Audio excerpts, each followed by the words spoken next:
Okay, so it's my great pleasure to introduce Cordelia Schmid. Cordelia is a joint appointed, Cordelia is a research director at Inria with a joint appointment with Google Research. She's a member of the German National Academy of Sciences, Leopoldina, and she's the only person, as far as I know, who was awarded the Longuet-Higgins Prize 3 times, which is the Test of Time Award at CVPR. She's also received the Koenderink Prize and the Helmholtz Prize, 2 other Test of Time Awards. She's got many other awards, too many to be mentioned today. But what I would like to mention is the fact that she received this year the prestigious Körber European Science Prize, a prize that each year honors one outstanding scientist working in Europe. So congrats for that, Cordelia. And yeah, she's made many groundbreaking research contributions to computer vision, machine learning, and robotics. And today she will talk about transformers for vision and language. So Cordelia, the floor is yours. Yeah, thank you, Diane. So today I'll talk about language and vision-guided robotics navigation and manipulation. So we saw this yesterday in several talks. What is the goal? The goal is to give the robot human instruction, go to the fridge and get the drink. So why do we want to interface the robot with language? First of all, obviously it's practical for applications, and second, it allows us to have a much larger vocabulary for interaction. We don't have to have a predefined set of tasks, but we can ideally just use any kind of vocabulary and any kind of instruction to command the robot. And so what does this require concretely? It requires understanding the language, modeling the visual environment, and planning and executing the task. So in this presentation, I'll present some of our recent work. First, on multimodal transformers for vision language guided navigation. Then I'll show 2 recent approaches how to add a map to these multimodal transformers. And then I finally present some recent work on language-guided robot manipulation. So we saw this yesterday, what is the task already, but what is the task of vision language-guided navigation? So basically you have an instruction such as go to the bathroom in the bedroom with orange stripes, make sure the faucet is not leaking. You have here an artificial but real, made from real images environment. And you have a set of training data, and then you need to execute in an unseen environment. The robot needs to navigate to this place. And then some people obviously say this is just artificial, but we have seen yesterday, and I'll also show some results that we can actually, when we've trained this robot in this environment, we can actually transfer it also to real environment. And so our first approach was the design of a fully transformer-based model. So here what we did is we leveraged our previous work on language vision transformers and extended this to modeling the long horizon history for the robotics. And here the idea is we have as input the text, which is the command to the robot. Then instead of just encoding the current observation, we encode a history of observations. So here we have a set of images for each time step. So we have a 350, 60-degree horizon for the robot. We have 1 to t time steps, which is the history. And then we have the current observation. We feed this into a cross-modal transformer encoder, and we can actually show that this can be used to predict the action. And so what is nice here is that basically the transformer can remember the history, and we can also use pre-trained models to guide the training of these models. And then one thing we found important is how we encode the history. So we cannot feed into the transformer all the views and all the features. So what we do is we have a hierarchy for encoding. We first encode obviously each image separately with a vision transformer. Then we have on top of this a transformer which combines and encodes the set of images for one time step, so the different views around the robot. And then on top of this, we have a temporal transformer which combines the different history steps, T1, T2, T1, T2, etc. And then, as I said before, We can build up on existing losses, so common vision losses for training, like masked language modeling, masked region modeling, and instruction trajectory matching.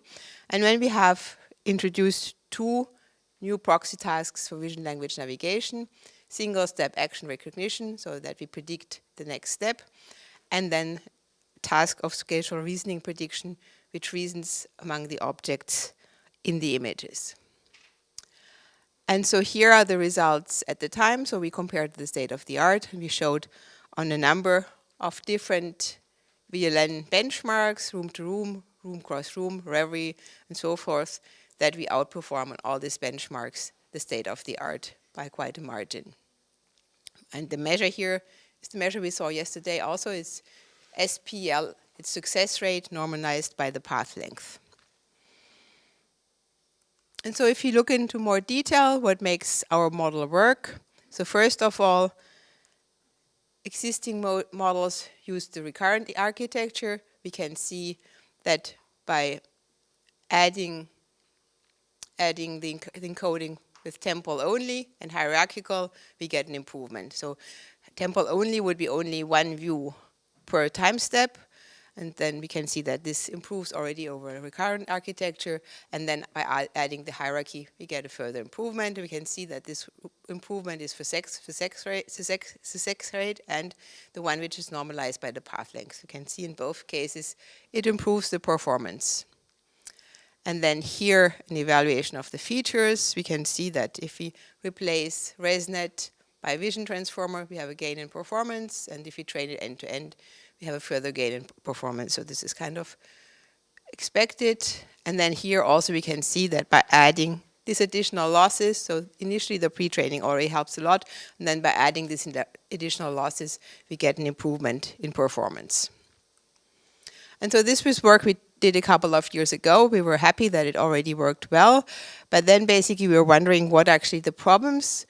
And if you look at what the problems are, you only learn the environment by the sequence mapping. If you go to a new environment, it works very well. If you're in a known environment, there can you really learn how to navigate in this known environment. But if you go to a new environment, you don't actually remember what you have seen before, or what is the map information, but you just can take local actions. And so here, basically, the idea was then, how do we map how do we create a map of the environment? We built a graph where we actually memorize what we have seen before.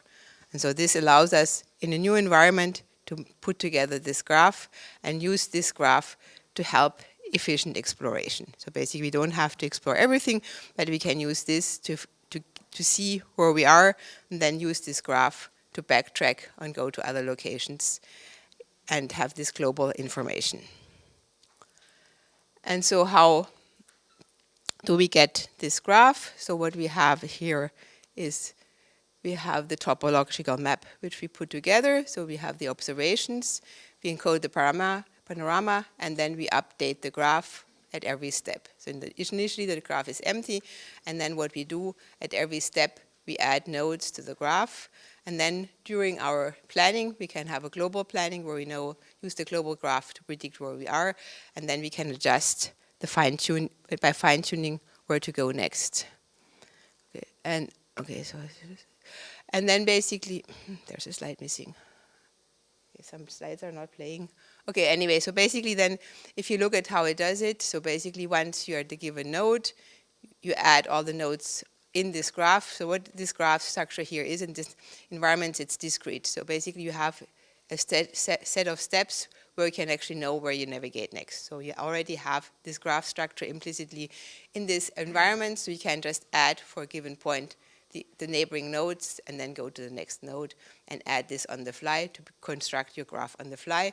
Then you can integrate this graph into your transformer architecture, have a mechanism to predict the next steps, and then locally see what is the best planning, and combine these two, and then predict the next steps. And so this allowed us to outperform the transformer-based architecture, the vanilla transformer-based architecture by a margin. So you can see here, for example, in the Reverie data set, we get plus 20% over Humboldt. This is the previous architecture. And this approach allowed us to win the Reverie challenge in 2021.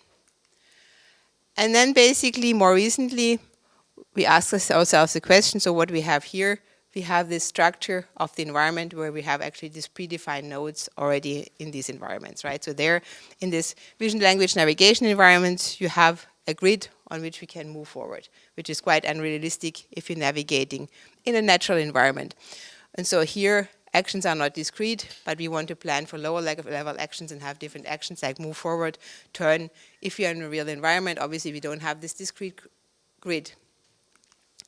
And so what are the different representations of map, which is around? So we have the explicit representation, which are occupancies and semantics maps. They require accurate localization. And then we have implicit representations, such as the recurrent state, which suffers from the forgetting issue. We have the episodic memory, like Humbolt. It's inefficient due to hundreds of steps, and it doesn't have this memory map structure. And then we have shown the results for the graphical memory Duet, and it requires accurate localization, and is in particular a discrete environment. And so now we have designed an implicit map to represent the map of the environment. And so here the idea, so this is recent work here, the idea is when we explore the environment, we don't construct a full map, but we have just a small spatial outline where we're roughly in this house. So basically here we find that 5 by 5, a spatial map of 5 by 5 with some features encoded works best. And then we have this recursive implicit map, and this allows us to predict then the actions in this environment, and we can now move forward in a continuous dynamic way. And then we still have a transformer to update the map with new observations. And so basically the implicit map is initialized with zeros in a new environment. Then we have the features for RGBD extracted with frozen clip features. And then what's interesting is then basically at each step, the implicit map goes into this multi-layer transformer. So it's integrated directly into it and can then update the map. So on the fly, it can update this map implicitly just by having this 3 by 3 or 5 by 5 cuboid structure, and it outputs basically the action. Turn left, turn right, move forward, and so forth. And so at every time step, we can then update the map. And as we explore in the environment, we have a very lightweight manner of updating the map, which doesn't need much precision and can kind of update things and know where we have been before. And then we have, for training, we use behavior cloning on the Matterport data set, and then we have auxiliary losses, such as, okay, so this is somehow visual feature prediction. So given the implicit map, we use it to predict the visual features. Explicit map construction is an additional loss that we want to go from this implicit map to an explicit map, and then semantic prediction that we know what are the objects in the scene. And so here, okay, what the task here is actually, we've seen this yesterday, the task is to navigate to a given object. So you have, this is goal-based navigation. You say go to the sofa, go to the faucet, go to this. And so here it's really important that we have this semantic information. And then if you look at how our map improves, so we have here the different types of implicit models, recurrent state, episodic sequence, recursive implicit map, and you can see here that our map improves over the two previous ones. And then best snap size, we can see here that it's actually quite small. 5 by 5 map here for these environments is sufficient for an average navigation length, which is about 10 meters. And then here we can see that the auxiliary tasks help to improve the performance. So by adding them one by one, we can see that the performance goes up, which makes sense. And then if you compare to the state of the art, we can see here that actually our approach outperforms the state of the art by a margin. So this is the results are on the Matterport 3D data set, which is a recent data set, artificial, but quite realistic. We saw this yesterday. They took images in real houses and had a very nice 3D reconstruction of these houses. So we can see here different explicit methods which use implicit maps, and here different methods which use implicit representations, and we can see that our approach outperforms them on the well and the standard test set, in both cases by quite a margin.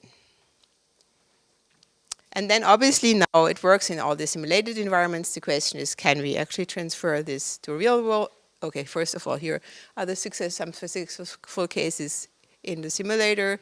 We can see here, okay, we just played. You can see that it navigates correctly to the objects in the top cabinet and the bottom chest of drawers. We can see the map which it has gone through on the right. And then the question was, which I said was, can we transplant this to the real world? So for real world object navigation. So what we tried different approaches to go from the simulator to the real world. Having sim-to-real techniques didn't work so well, but what we found works really well is fine-tune on a relatively small set of real-world demonstrations. And this is something we found in several cases, that by just having a few real-world demonstrations, we can actually really very well fine-tune on them and then obtain a good performance in the real world. So here we only used 35 real-world demonstrations. Obviously, it takes time to collect them, so we're wanting to use as little as possible. And then we achieve a 60% success rate for 7 different objects in the environment. And so here the environment, we don't have a map, we just go there and it builds the implicit map on the fly. So it's an unseen, it can be seen as an unseen environment. We have tested it on 4 different environments. So this is, some different rooms at Inria, and here our robotics room. And so here a first result. So here the command is find a sofa, and the robot actually then navigates correctly to the sofa. And so here you can see on the right you can see on the right the RGB and the depth information which the robot gets as input. And that's basically, you have this fine-tuned model on the real-world information, but you don't have any information about the environment. It learns the map on the fly and detects the object.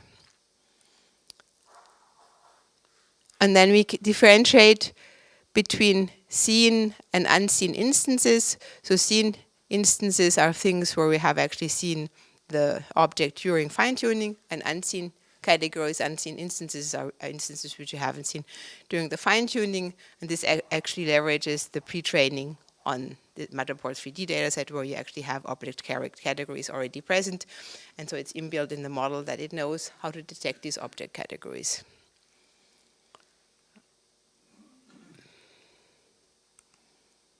Okay, and just here again, so here you navigate to the chair, the robotics room, and then here you navigate to the plant. Okay, and so this was the recent work on vision, language, or navigation. And now the question is, can we also use these techniques for language-guided robot manipulation?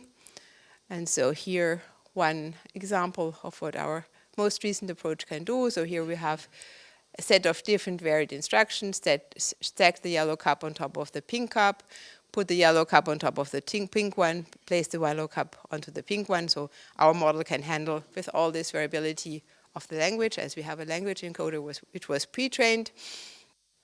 And then what are the similarities with navigation? We want to have the approach to be language guided. We want to do vision-based planning, and history is also important here, but less important than it's for navigation, because here the space of actions is actually smaller. And then what are the differences with navigation? Here, precise localization is much more important. So we need multiple cameras or 3D, because we want to really grasp the object precisely.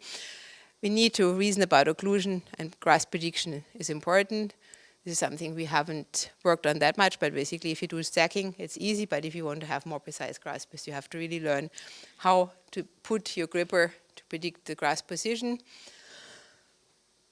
And then robot arm motions are more complicated than just having a navigating robot, so you need to actually think how you execute the robot arm. We saw this yesterday. If you're not careful, the arm just goes in a random direction and breaks.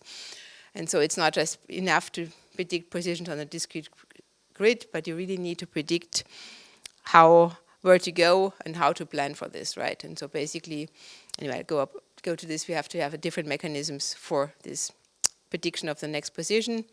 And then no map information is required because, I mean, this is particular to the environment, but here you can see the environment and there's nothing more than just what's in front of you, basically. And so basically here, again, we have introduced history-based, transformer-based approach. And so the different steps, what are they? We take as input the language. The language is encoded by GLIB, which is visually grounded, so it contains some visual information. BERT gave less good results because it's not literally grounded, which makes sense. Then, as I said before, it's very important to take input from different viewpoints. So we've done ablations which show that having multiple viewpoints is very important because that allows you to give a better capture of the scene, better 3D information, or here approximated by 2D. And then we use a UNet architecture for encoding. So again, here actually having the precise position is very important if we want to then see where we want to go as the next step, right? Because if we have lost this precise information where the gripper should go, we cannot really plan where to go next. And then here, this is the UNet. And then we have cross-extension as before. And then here, again, we have this UNet structure to predict the heat map of the next position. So if we just regress to the next position where it should go, it works much less well than if you have this heat map. We get a much better idea how the input relates to where the next step should be. And then the evaluation was on the RL bench data set. We have it has 100 hand-designed tasks with text descriptions for each task. We selected 47 tasks which we could simulate. The others were somehow the simulator didn't work. And then we evaluate in the single and multi-pass setting. And then what's also nice is we can generate task variations. So basically what we see would be something like press the white button, then the green button, then the gray one. And then here, for example, one relatively easy example is we can just vary the colors, but we can also generate other variations.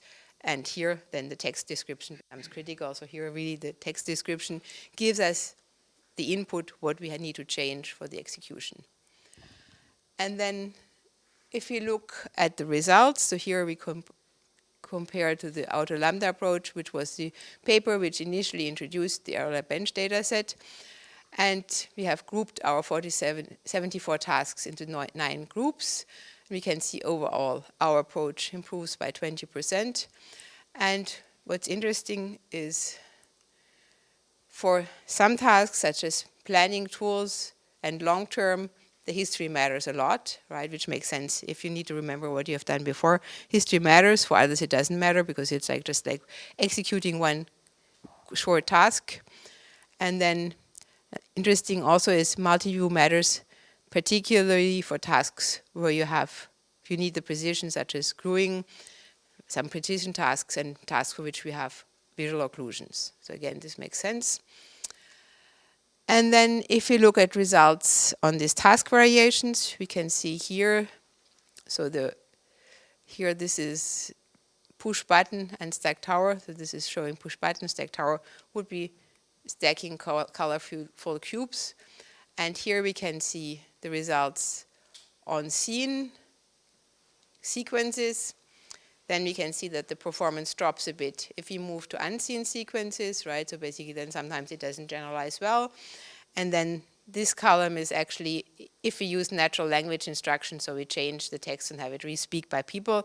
So again, we get a drop. So you can see that basically all these things can be further improved, right? So it's not perfect, but you can see that the results are quite good for this push button. And then for tower stacking, the drop is a bit more significant. I guess the task is harder because you have to stack several towers on top of each other. And then the language input is not perfect either. And so I think here we could also further improve by having more recent language models than GLIB to encode our language. So it generalizes to unseen variations and to natural language variations. And then again, obviously we wanted to also show this on a real robot. So again, we found that training on the small number of real-world demonstrations works much better than going for sim to real. So sim to real would be to augment the data in the simulator with variations and then transport it to the real world. This didn't work. But if we train it on a small number of demonstrations, here we used 100, we can then actually run it as is on the real world, real robot. And so here we tested it a number of times, I think 20 times, and we can see that basically on scene variations, it works well even without fine-tuning. So just taking the model which is trained on Errol bench and putting on the real robot, it works actually very well. On unseen variations, it doesn't work at all. And if you use these 100 demonstrations for pre-training, we can actually see that it improves further on scene variations. It gets almost perfect, and then on unseen variations, it increases significantly. And then here, 2 success cases. So here we have a scene variation and a synthetic instruction, so one which was part of the training, and then here we have a real instructions which was given by a speaker and a sequence of push-button actions which was not seen previously. And then people always told me this looks too artificial, you need to move to more realistic objects, so then basically we extended this approach to stacking fruits, stacking cups, opening doors. And you can see actually here, put a strawberry, a lemon, then a strawberry in the box, and then different ways of saying this, it does actually perform the action correctly.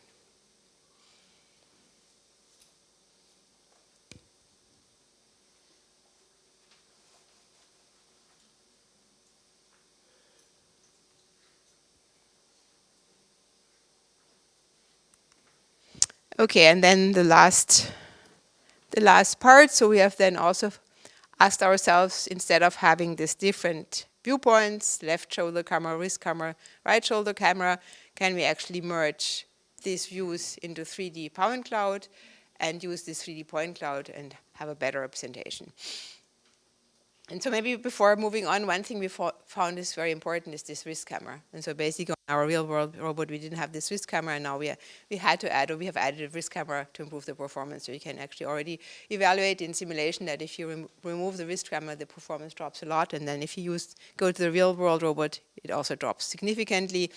And then maybe another thing before showing the results, these point clouds work really well in the simulator, and then if you go to the real world, it works less well. And obviously in the simulator, the data is perfect, right? So you don't have much errors on the depth information. There's a bit of error, but you don't have much information of the depth information. And then if you go to the real world, it becomes much more noisy. And I think this is typically a problem for computer vision, where by using, we just use the simplest way of doing it right now. But if you add more sophisticated computer vision approaches, you can further improve the performance. And anyway, what we show that it's really important to have this actually 3D information. And so far, this was one of the first approaches which used actually 3D. Most approaches use 2D because then they can resort to this vision language models. If you go to 3D, there are no pre-trained models. But I guess you can also now, what we're looking into now, how to transfer this knowledge from 2D language plus 2D to 3D and language. Okay, and so what we do now is we go from our transformer architecture, high-former, to what we call polar net. So there we have this 3D point clouds. We use the point next encoder to encounter point clouds and then insert this in our transformer architecture. So, and what's also important is to have this point clouds colored, to keep actually the 3D, the text, the color information in the 3D map. Okay, and then this is our polar net encoder. So what's important is that we have these merged point clouds which are encoded by the point next encoder, and then again we have our transformer encoder which combines the text and the 3D information, and then as output again we have this heat map, which is also very important that we have this heat map to predict the next position. And maybe if you look at it closely, what we don't have here, we don't have the history encoding anymore, and so we found that actually if we have this 3D information and this set of tasks which is not too complicated, we don't need the history encoding anymore. And so here the results, so we can see that PolarNet outperforms our high-former on all different settings, single task, multi-task, and so forth. And then ablations, we can see here that it's important to add this color information to the point cloud to actually recognize the object better. Then here we can see that, again, having multiple cameras results in a significant improvement, even if we have this 3D, right? Because we merge the point, for now we just merge the point clouds, we don't do any 3D reconstruction with models. I mean, it's not model-based, right? So if you would add models, you could probably improve the performance. But here what we wanted to do is not to have explicit models. And then what's important also is remove the background. So we found that this background gives a lot of distractors, and if you remove actually the table and the other background, you can improve the results by a large margin, right? Which is not so nice because you wouldn't have to do this, but I guess this background causes a lot of reflection. So it's this table which causes reflections, it causes noise, and so by removing it, it actually improves the performance. And here, this is actually in the synthetic environment, it improves, but if you go to the real environment, it improves even more significantly. And then here, finally, we also transferred the model to our real-world robot. Again, we fine-tuned on the small set of real-world demonstrations. We can see now that we have actually even more realistic actions, such as we saw before, this putting the thing on the hanger. Here again, this cup stacking, which works really well now. Then putting fruit in the box.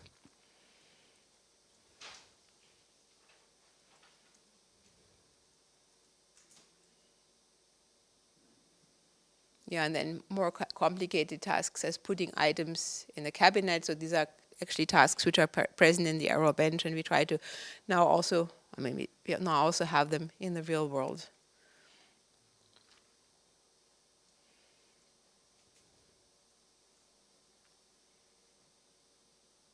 Open drawer here.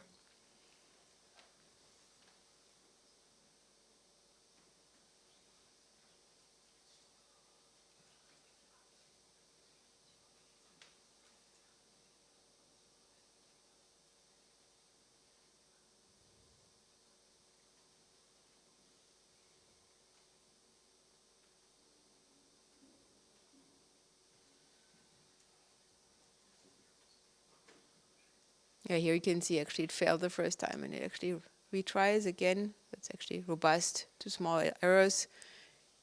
It's not robust to large errors, so if the object drops somewhere, it cannot pick it up again. And this is actually maybe one thing, because we train with behavioral cloning. So if there's something which is completely different to what we have seen before, it cannot recuperate it. And so I think one thing here would be to add a bit of RL to have like unseen things in the loop, but that's obviously much harder because then you need to run it for real time, for a long time on the real robot. And then here, yeah, place the white plate on the target.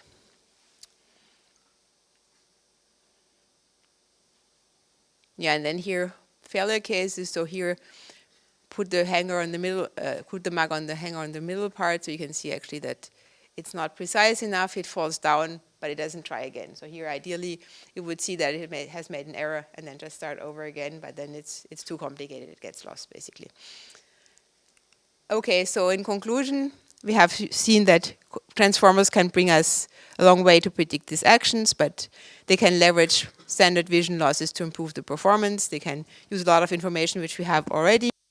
We've seen that pre-training data can be useful. It can be synthetic, so it can actually quite nicely transform things from a synthetic environment to a real environment by fine-tuning. We've seen that we have excellent results on benchmarks. Initial results on the real robots are promising.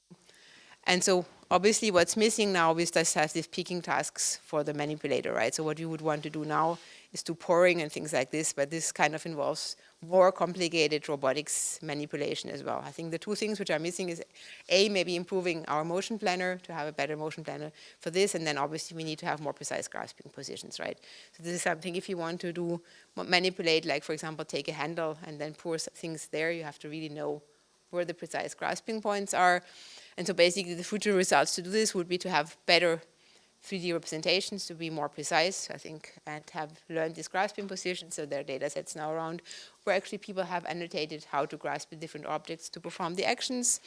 And then also the other thing is how to further improve this memory and maps. So I think for now, I mean, we've seen this yesterday in the talk, there's approaches around where you can memorize things, but I think the precision for now is not sufficient. So what we saw yesterday, it was 7 objects, but if you want to go further, you have to have better representations and better ways of remembering what is in the house, how to go there, how to perform the tasks, right? Because it's not only, the thing is not only to go to one location, but what you really want to do is to perform some more complex action.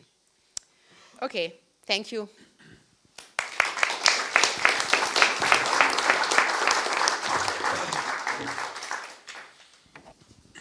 Thank you very much, Cordelia, for a great talk. So we have, I guess, quite a few questions. Do you want to start, Martin? Thanks a lot for this great presentation.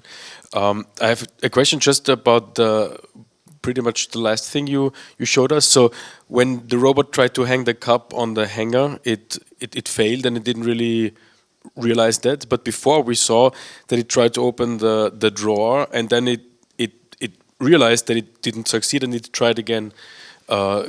Could you comment a bit what's your intuition that happened here? Did it just understand that the drawer does not have an open state and then it sees in the 3D? That it's still closed, right? So basically it's still in the space of the configuration space which it has seen. So basically it opens the door, it goes away, and then it realizes it's still not open, so it's basically back in the initial configuration, right? And then it just tries it again, basically. So it's nothing intelligent, it's not replanning or anything, it's just looking at the environment and sees that it's not done and is in the space which it knows how to handle, right? Well, the hanger, okay, it's not precise, it falls down, and so what would you do as a human? You would go to the cup and pick it up again.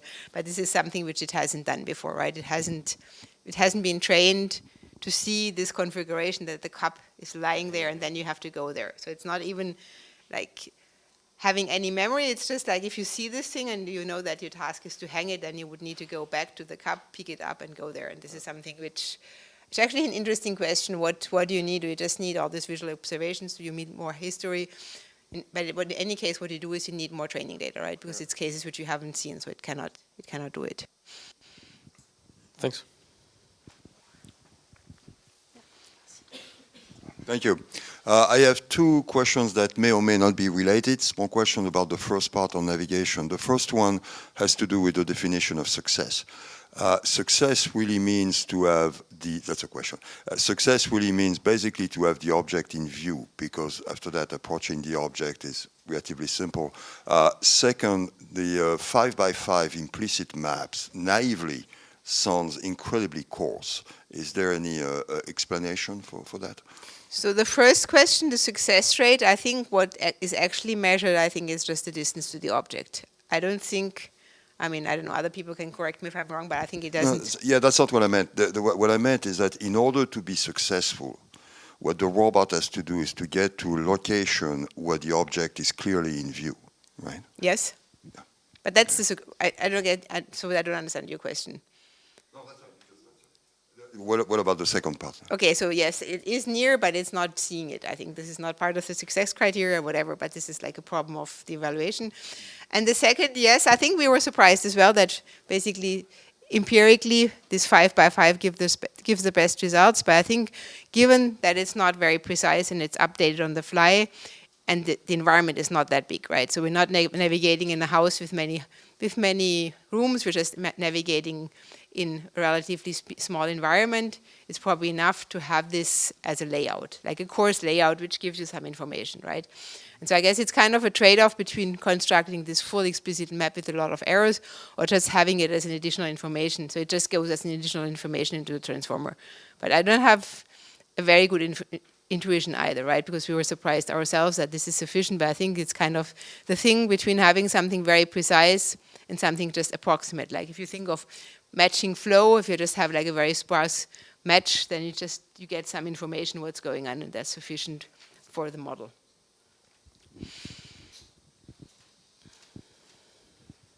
So it's a question I wanted to ask for several times concerning this location, moving robot to locate. Suppose that you have a neck, so you can dissociate observation for movements. Okay, so we have a neck, we have a eyes, so we have a chain of attention that offers us as humans to the ability to observe without moving our body. So suppose you have such a robot that has at least movable cameras on the body. Do we change the policy, the way how you handle this interesting degrees of freedom in the policy? So to summarize the question, basically, if you have a camera which explores better the environment, will it change the performance? Yeah. How you handle these additional degrees of freedom.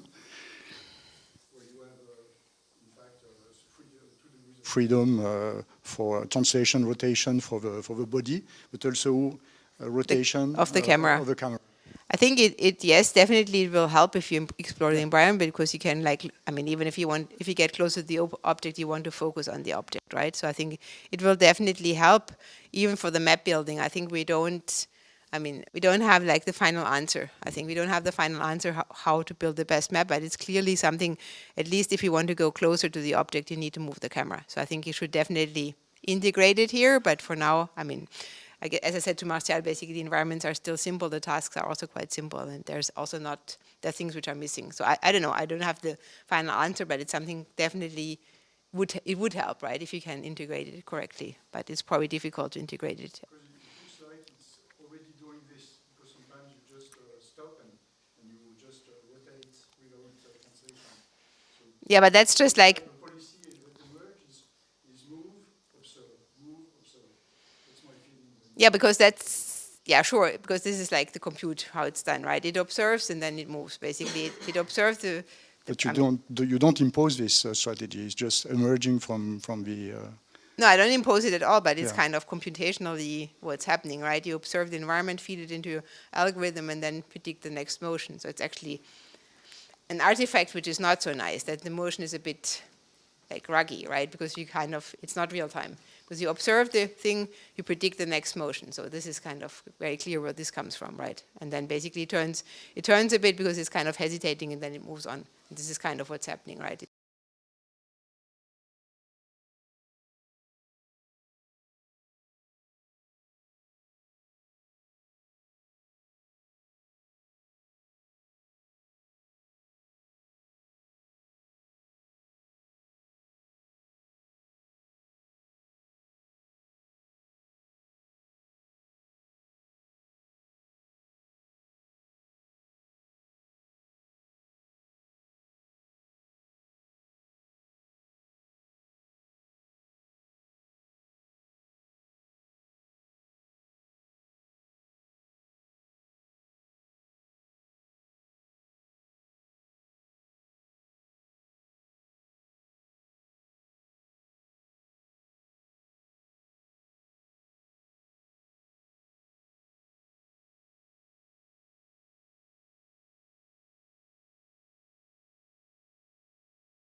Not sufficient, right? Especially if you want to deploy it in the real world. Thank you so much. Are there more questions in the room? Online? So we switch to online. Do you want to read them, Greg? Yeah?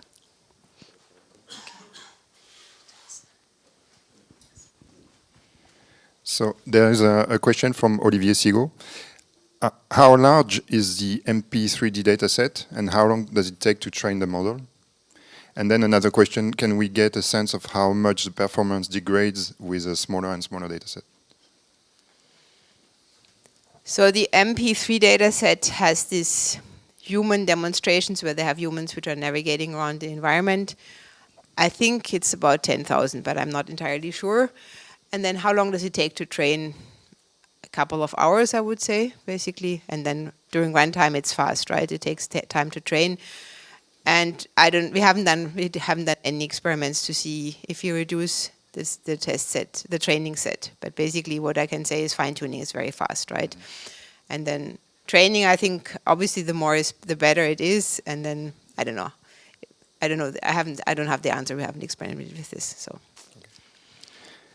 There is another question also from Olivier. The framework seems to work well both for navigation and for accurate manipulation actions. I'm wondering what are the limits in terms of control? Will RL be needed at some point? Yeah, so I think the limits in terms of control and RL is two subparts of the question. So the limits in part with respect to control is kind of that, it is as well as the controller. For the controller, what we use for the robot is kind of, we have key points and then we have the just inverse kinematics to go to the key point. So this is clearly something where we could do better. So I think the control part is we can have some way of combining what we have with some better control algorithms. That's something we're actually currently looking into. And then, what was the second part? It was the RL. Yeah, the RL is something, what we found, I didn't go into the details, but we found basically fine-tuning our models with RL. For example, for the Humbolt paper, we had an initial stage of behavioral cloning and then an improvement with RL. I think this is something which is very important. For example, if you want to pick up this crop that fell down, probably you need RL to fine-tune your model. You don't want to retrain all these cases, but you want to find a mechanism to fine-tune the model, and then you have to look into probably also to not forget what you have seen before. So it's not completely straightforward to just add RL on top of it. If it's the same data, it's easy. You can fine-tune it with RL on the same data, but if you have different cases, I'm not sure if RL is sufficient or you need to do something more clever. But there clearly you want to have something like RL. But for me, RL just from scratch is something which just doesn't work, right? We tried it for simple actions to do the RL, and it's just like hopeless basically, and you just don't convert. And if you want to do it on real robots, even harder. I know some people believe in it. I don't believe in RL as just a tool to do something from scratch, but it's very useful if you want to find or refine something, or with the reward function, which is very strong. Thank you. Is there any more question? Yeah.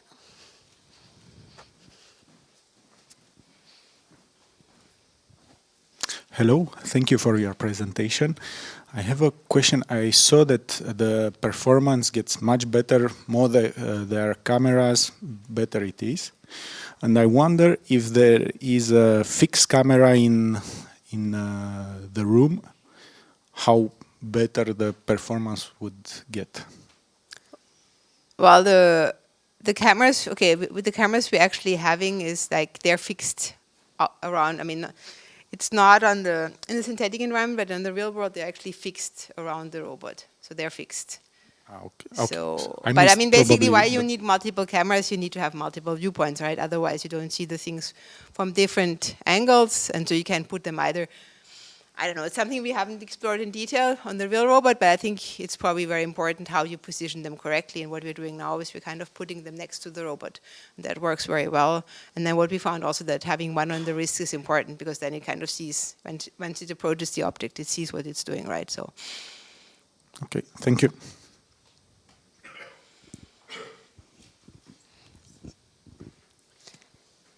So I know we're slightly over time, but if you have questions, that's a good opportunity. Some last question, maybe online? No more question online? Okay. Then if I'm allowed one last question that is maybe a bit broader than that, and probably not the easiest, but that you have worked so much in computer vision and now you're doing all this work in robotics. How much do you think of perception is solved? And and how much of the planning is left to do, or do you think there's still computer vision challenges that are very relevant for robotics that we should look at? Yeah, I think computer vision is like, if you want to do vision-based navigation, it's key, right? And as I showed with these point clouds, it's far from satisfactory, right? So basically, if all the 3D things, I mean, I think 3D in computer vision looks very nice for reconstruction rendering. It's very slow. So basically, you have this real-time constraint. You cannot say, okay, for one execution, it takes me a couple of minutes to recompute the full reconstruction of the scene. That's not possible. So you have these real-time constraints, and you have to have constraints how to be precise and how to be extremely robust also, right? I mean, I don't know who said that yesterday. Yeah, Marcel said it, that you have to have this thing that you really need to see when it works, or like evaluate when it works in the real world. And basically you cannot have the case that you change. I mean, you close the windows in the robotics room and it doesn't work anymore. And these are things which, I mean, now we don't have it less, but in the beginning we always had to have the same lighting condition to make the thing work, which is obviously a computer vision problem, right? And so basically for computer vision, I'm pretty sure there are still things to do. There's still things to do to have this better correlation between the language and the other part, because now it's just, the way we're doing it's quite hand-wavy, just using clip features and hoping for the best, right? So we don't have any precise alignment or grounding of the language, which is definitely something, I mean, from my computer vision background, which we should be doing. And then everything which is planning on control, obviously I'm not a robotics person, so I can say less, but I think there's a lot of things still to be done, and also at the interface of like state-of-the-art robotics techniques as control with these planning algorithms. And I think this LLMs, okay, it's like also a philosophical question. They can go quite a bit further for the planning, like to execute, for example, a cooking recipe, but then on the low level, you have to also have some low-level planning things, go precisely to the object, look at the object. Thanks for a very insightful question, answer to all the questions, and yeah, thank you again, Cordelia.